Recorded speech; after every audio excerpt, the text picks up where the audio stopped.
2.1 प्रस्तावना। इतिहास के पथ पर जब लोगों ने लड़ना समूह लड़ाई या सामूहिक युद्ध प्रारंभ किया तो कुछ व्यक्ति शांति के लिए लड़ने के लिए उठ खड़े हुए। एक दृष्टि में संपूर्ण इतिहास युद्ध और शांति की शक्तियों, वेगनों और फरिश्तों और यथार्थवादियों और वास्तविकतावादियों के बीच होने वाला एक निरंतर युद्ध रहा है।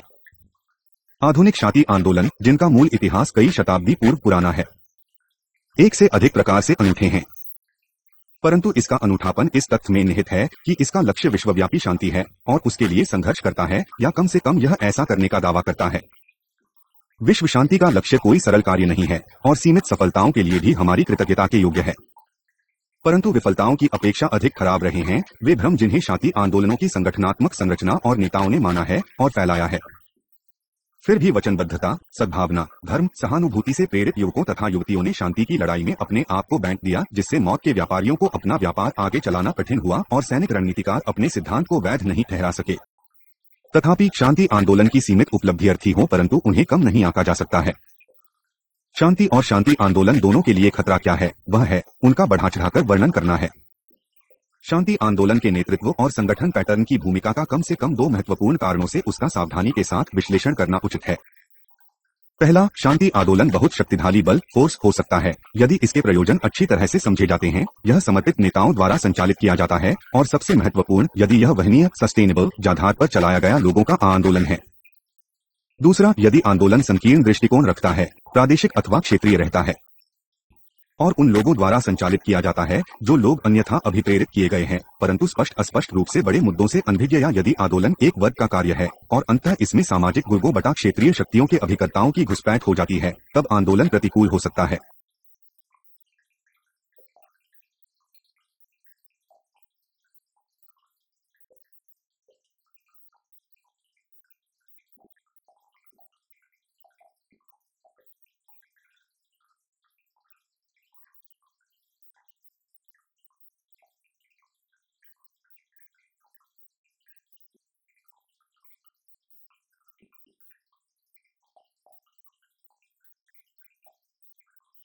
दो 2.3 शांति आंदोलनों के लिए गांधीवादी एजेंडा। गांधी अपने पूरे विश्वास और अहिंसा और सत्य के प्रति असाधारण व्यावहारिक वचनबद्धता से कहीं भी शांति के अनुयायी रहे हैं। इसीलिए उन्होंने कहा, स्थायी शांति की संभावना में विश्वास न होना मानव स्वभाव के देवत्व में अविश्वास है। लैक्टेड वर्कर खंड 62 पृष्ठ 1756। परंतु यह एक आवश्यक दार्शनिक कल्पना थी और राजनीतिक रणनीति नहीं।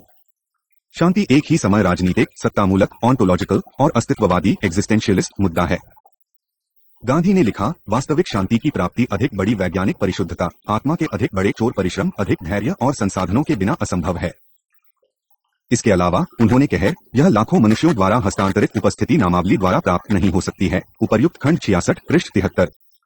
गांधीवादी दृष्टिकोण के प्रकाश में वर्तमान शांति आंदोलनों को बहुत बड़ी सफलता नहीं माना जा सकता है। गांधीवादी एजेंडा के लिए अहिंसात्मक और असहयोग आंदोलन दोनों अपेक्षित है, स्वाभाविक और संस्थागत, और उनके द्वारा जो शांति, गरीबी, पारिस्थितिकी, इकोलॉजी, मानव अधिकार आदि से संबंधित है। 2.4 गांधीवादी समर्थक है अनुगामिता, फॉलोअरशिप के प्रकार। नेताओं का विश्लेषण उनकी विशेषताओं और क्षमताओं की गिनती करने से नहीं हो सकता है और न ही इन विशेषताओं को नेता के बारे में एकाकी रूप में समझा जा सकता है। अन्यों के साथ संबंध उसका अभिप्राय होता है। इन संबंधों को पूर्ण रूप से समझने के लिए अनुयायी मूलक, फॉलोअर ओरिएंटेड दृष्टिकोण अपेक्षित है जो नेता के घटकों के गुणों और हितों को ध्यान में रखता है। इसके साथ ही नेता की शैली और छवि के साथ उनके संबंध होते हैं, किंतु कभी भी एक अनुगामिता नहीं होती है। यह उस अधिक कठोर वैचारिक नेता के समान नहीं होता है जो मानव सामग्री की आया कर सकता है जिससे वह अपने आंदोलन के नियामक और व्यवहार्य आवश्यकताओं के लिए प्रयोग करता है।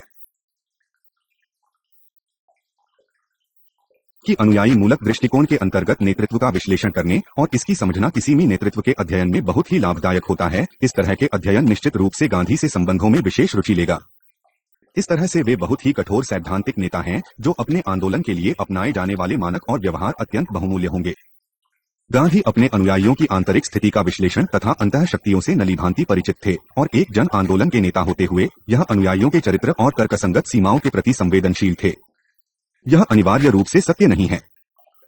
उनकी संवेदनशीलता अपने पुत्रों और पत्नी के प्रति असफल रही जिन्हें उन्होंने उनकी सहनशीलता से अधिक डालने का प्रयास किया, और कुछ महत्वपूर्ण सार्वजनिक व्यक्तियों जैसे जिन्ना और अंबेडकर के साथ भी उन्होंने इस सम्मान और आदर्श का परिचय दिया था।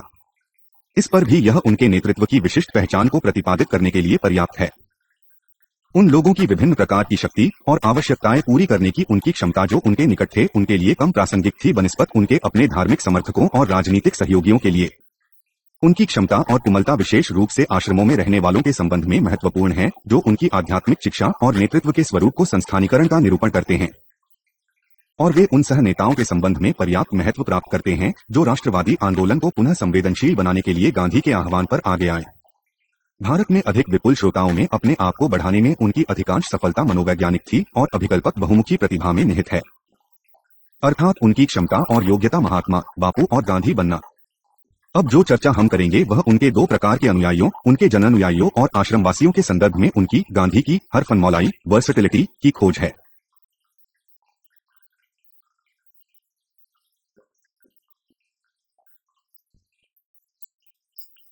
व्यापक जनसमूह समर्थन मास फॉलोइंग एक अव्यवस्थित श्रेणी एमोर्फस कैटेगरी का निर्माण करता है जिसे कई दृष्टिकोणों द्वारा यथार्थता दी जा सकती है। परिस्थितिजन्य विश्लेषण द्वारा जनसमूह समर्थन तक पहुंचा जा सकता है, यह पूछते हुए आंदोलन के क्षणों में किन क्षमताओं में कौन सम्मिलित हुआ।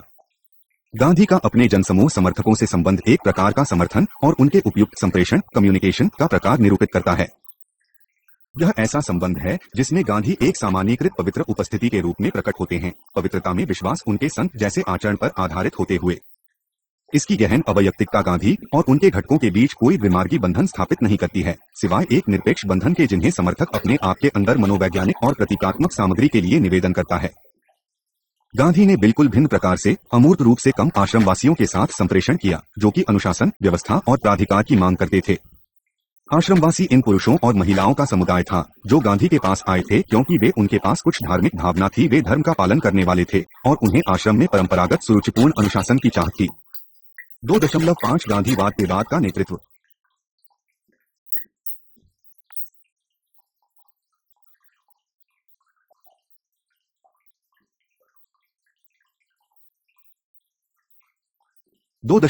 गांधीवाद के बाद का नेतृत्व। इस विचारधारा के महत्वपूर्ण विचारक विनोबा भावे, किशोरीलाल धनन्या मवुवाला, जीसी कुमारप्पा, काका कालेलकर, दादा धर्माधिकारी, शंकरराव देव, धीरेन्द्र मजूमदार, जयप्रकाश नारायण और जे कृपलानी है। जयप्रकाश नारायण को छोड़कर इनमें से सभी गांधी के रचनात्मक कार्य में उनसे निकटता से जुड़े रहे थे। उनमें से अधिकांश ने गांधी के जीवनकाल के दौरान मौलिक विचारकों और गांधी के विचारों के व्याख्याताओं के रूप में कुछ ख्याति प्राप्त कर ली थी और इस प्रकार उनके सभी विचारों को सही अर्थों में गांधीवाद के बाद का विचार नहीं माना जा सकता है। गांधी की मृत्यु के बाद बल्कि यह हुआ कि शांति आंदोलनों के कारण उनके विचार अधिक प्रमुखता में सामने आए थे और आंदोलनों की वृद्धि के कारण उनकी अधिक स्पष्टता आई।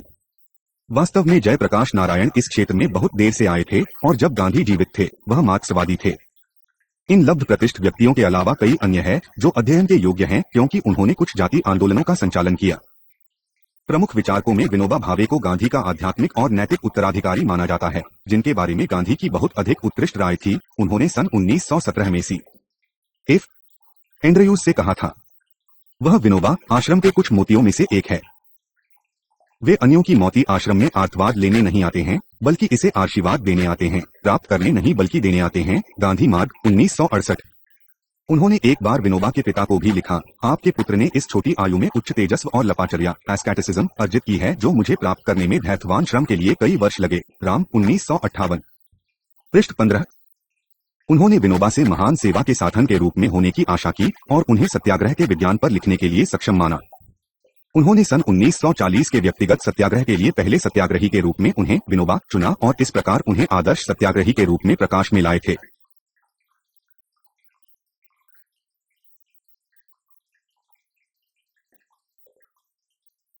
परंतु विनोबा गांधी के एकमात्र व्याख्याकार नहीं थे।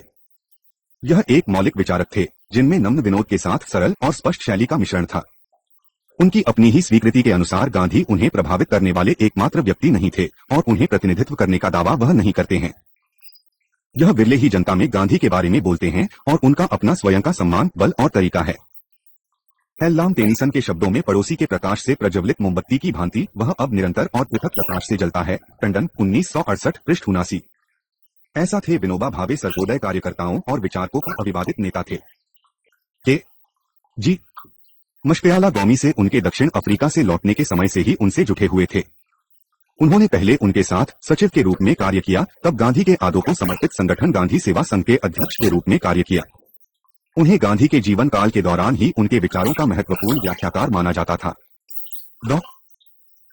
राजेंद्र प्रसाद उन्हें गांधी दर्शन के अति कृशाग्र बुद्धि के विद्यार्थियों में मानते थे और गांधी से जिनके निकटतम साहचर्य से उनके शब्दों को यह प्राधिकार प्रदान होता है जिसकी उपेक्षा नहीं की जा सकती है। दिवाकर 1948 पृष्ठ 6। यही कारण है कि उनके खराब स्वास्थ्य के बावजूद उन्होंने गांधी की मृत्यु के बाद हरिजन साप्ताहिक के संपादन का कार्यभार ग्रहण किया था। वे स्वतंत्र विचारक थे जो गांधी से अपने मतभेदों को व्यक्त करने में संकोच नहीं करते थे और वह उनकी राय को अत्यधिक महत्व देते थे।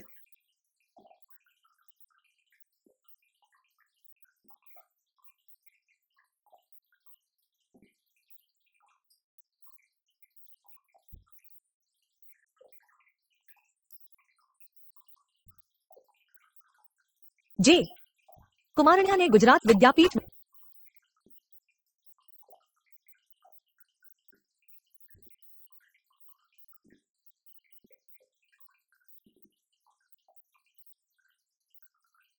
जे.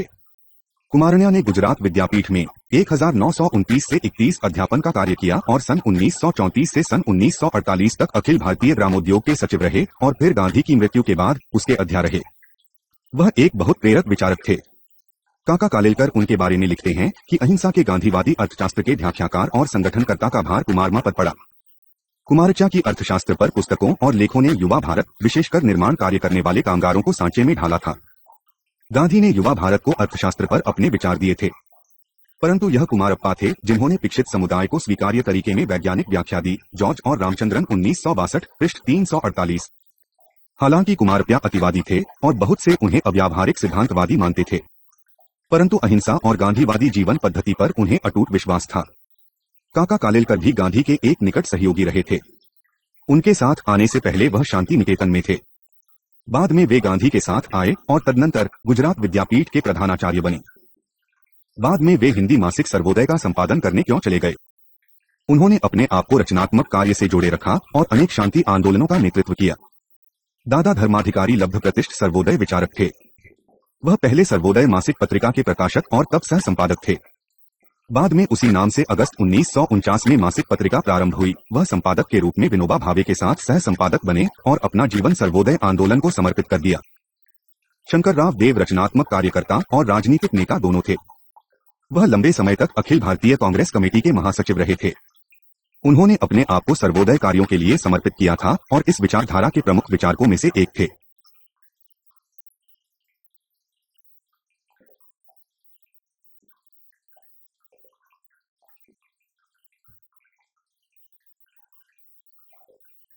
धीरेन्द्र मजूमदार सर्वोदय आंदोलन के महत्वपूर्ण नेता था। उन्होंने सन 1921 से ही अपना जीवन रचनात्मक कार्यों के लिए अर्पित कर दिया था। वह गांधी की मृत्यु के बाद अखिल भारतीय कलाई संघ के अध्यक्ष बने। वह विदग्ध विचारक और महान रचनात्मक कार्यकर्ता थे। इस प्रकार वह व्यावहारिक आंदोलन के क्षेत्र और विचारधारा दोनों में विनोबा भावे के पूरक थे। जयप्रकाश नारायण विनोबा भावे के बाद सबसे अधिक लब्धातिष्ठ सर्वोदय नेता थे। वह सन 1934 में कांग्रेस समाजवादी पार्टी के संस्थापक में से एक थे और स्वतंत्रता प्राप्ति के बाद जवाहरलाल नेहरू के बाद उन्हें सबसे अधिक महत्वपूर्ण नेता माना जाता था। उन्होंने मार्क्सवादी से गौधीवादी विचारधारा तक लंबी यात्रा के बाद सन 1954 में सर्वोदय आंदोलन में प्रवेश किया, परंतु इसका अर्थ यह नहीं था कि उन्होंने समाजवादी होना बंद कर दिया था। उन्होंने स्वयं उल्लेख किया, स्वतंत्रता, समानता और भ्रातृत्व के वही पुराने प्रकाश स्तंभ जिन्होंने मेरे जीवन पथ का निर्देशन किया, मुझे लोकतांत्रिक समाजवाद में लाए, मुझे मार्ग के मोड़ पर आगे ले गया। मेरा पछतावा यह है कि मैं अपने जीवन की यात्रा में इस बिंदु पर तब नहीं पहुंचा जबकि गांधी हमारे बीच थे। नारायण 1969 पृष्ठ 26। अपनी इस विचारधारा के विकास ने उन्हें एक भिन्न दृष्टिकोण से सर्वोदय का प्रभावी व्याख्याकार बनाया। एक अन्य अति महत्वपूर्ण राजनीतिक व्यक्तित्व जिनका कई मायनों में एक सर्वोदय दृष्टिकोण था, आचार्य जे. डी. कृपलानी भारतीय राष्ट्रीय कांग्रेस के पूर्व अध्यक्ष थे। वह सन 1917 से गांधी से संबद्ध थे। उन्होंने अपनी विशिष्टता एक रचनात्मक कार्यकर्ता के रूप में बनाई। उन्होंने उत्तर प्रदेश में गांधी आश्रम स्थापित किया था और जिसने बहुत से युवाओं को रचनात्मक कार्य के निमित्त अपने आप को समर्पित करने के लिए प्रेरित किया। कृपलानी ने अपना कैरियर उत्तर विक्षा के अध्यापन कार्य से प्रारंभ किया और बाद में गुजरात विद्यापीठ के प्रधानाचार्य बने। उनके लिए गांधी की सद्भावना इस बात से विदित होती है कि वह उन मामलों में उनसे परामर्श लेते थे जिन्हें पूरी तरह से व्यक्तिगत समझा जा सकता है। 2.6 गांधीवाद के बाद संगठनात्मक ढांचा।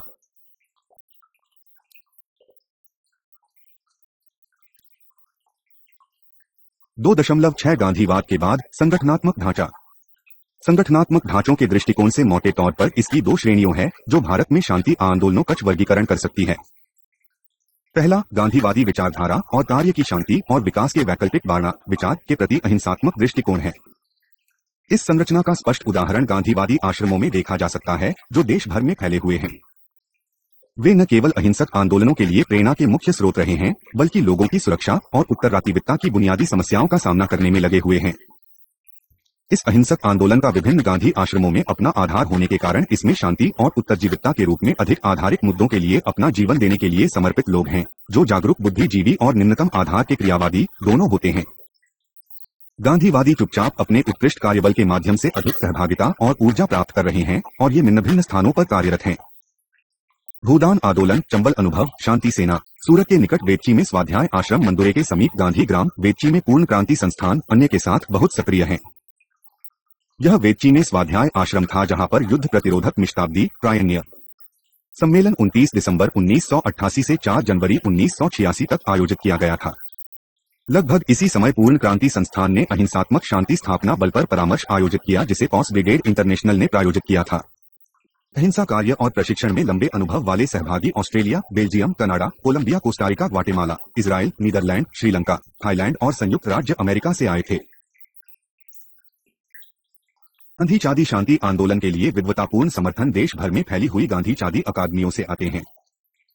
भारतीय कौमी चादी अध्ययन सोसाइटी की स्थापना जे कृपलानी और जयप्रकाश नारायण द्वारा सन 1972 में की गई थी।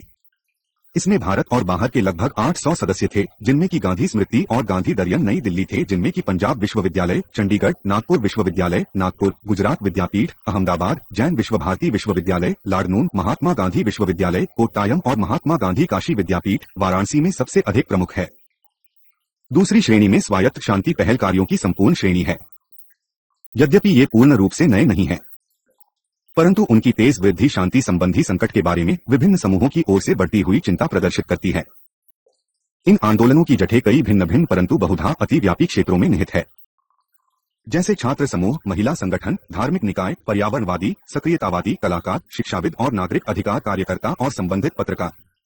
अपने अपने क्षेत्रों में कार्य करते हुए उन्होंने धीरे धीरे महसूस किया कि भारत में बहुत से नकारात्मक परिवर्तन न केवल आपस में एक दूसरे से जुड़े हुए हैं बल्कि सैन्यकरण और राह से भटके विकास से भी।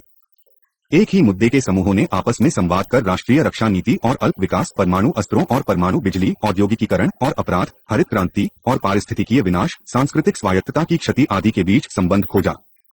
परंतु वे सरकार की वास्तविक नीतियों और कार्यों, रक्षा बजट, मानव अधिकारों, पारिस्थितिकी और सामाजिक आर्थिक नीतियों पर बहुत कम अथवा कोई प्रभाव उत्पन्न नहीं कर सके। इस प्रकार प्रभावकारिता की ऐसी कमी कई कारकों के कारण हो सकती है। भारत में आंदोलन वर्तमान में एक बिखरे रूप में चल रहे हैं। उन्होंने एक दूसरे से संगठनात्मक या कामचलाऊ संबंध स्थापित नहीं किए हैं। उनके लिए यह आवश्यक है कि वे सामान्य आधार की पहचान करें और हिंसा, वंचन, राजनीतिक दमन और युद्ध से मुक्त जीवन प्राप्त करने के लिए आभारिक सामाजिक और राजनीतिक रूपांतरण लाने के लिए सामान्य रणनीति तैयार करें।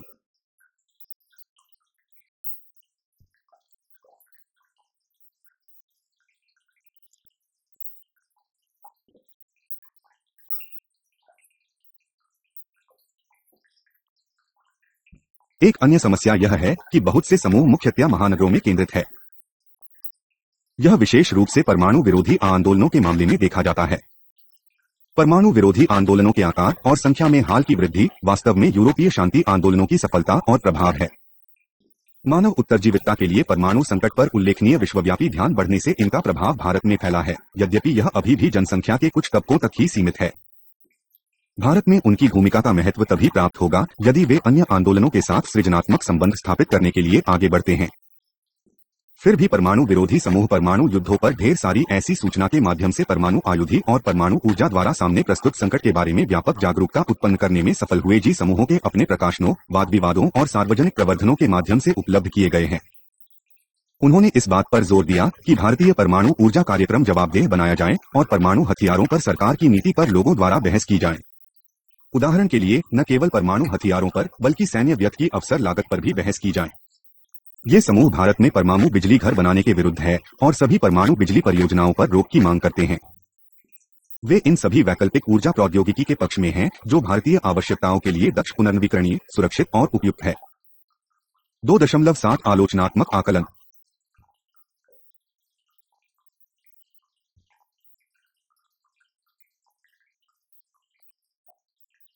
2.7 आलोचनात्मक आकलन। भारत में शांति आंदोलनों का भविष्य उस परस्पर विरोधी संवाद की व्यापक प्रक्रिया और ढांचे के अंतर्गत सामाजिक बल की गतिशीलता और दूरदृष्टि के लिए नेतृत्व और संगठनात्मक ढांचा पर निर्भर करता है, जो सामाजिक शक्ति जी बहुधा अधिक निष्क्रिय है और स्थायी राजनीतिक शक्ति के बीच पहले से विद्यमान है। यह कोई अव्यावहारिक कार्यक्रम नहीं है। हाल ही के वर्षों में विकास निश्चित रूप से इस दिशा में और सकारात्मक रुख दर्शाता है। क्या हम केरल शास्त्र साहित्य परिषद और कोट्टामंगलम के लोगों की भूमिका अस्वीकार कर सकते हैं, जिन्होंने अपने राज्य क्षेत्र में परमाणु रिएक्टर संयंत्र का सफलतापूर्वक विरोध किया? कहीं राजनीतिक संरचना के विरोध की दृढ़ता इंगित होगी। शांति और न्याय के लिए लोगों के संघर्ष को छोड़कर बलियापाल के लोगों के बुद्ध निश्चय ने अंततः सरकार को अनिश्चितकाल तक राष्ट्रीय मिसाइल परीक्षण की स्थापना का संपूर्ण कार्य स्थगित करने के लिए विवश किया। हम देश में नीचे उल्लिखित घटनाओं के लिए सही स्थान अस्वीकार नहीं कर सकते हैं। 4000 से अधिक लोगों ने काकरापार में परमाणु रिएक्टर संयंत्र की स्थापना के विरुद्ध काकरापार में और उसके इर्द गिर्द के सम्मिलित होने से अपनी चिता दिखाई है। नरोरा परमाणु रिएक्टर संयंत्र, Narora atomic power plant nap के समीपवर्ती क्षेत्रों में रहने वाले गांवों, छात्रों, शिक्षकों, परमाणु विरोधी समूहों और शांति सक्रियतावादियों, किसानों और बुलंदशहर जिले की भारतीय किसान यूनियन ने नरोरा परमाणु रिएक्टर संयंत्र नैप के विरुद्ध विरोध करने के लिए विशाल वामता का प्रदर्शन किया।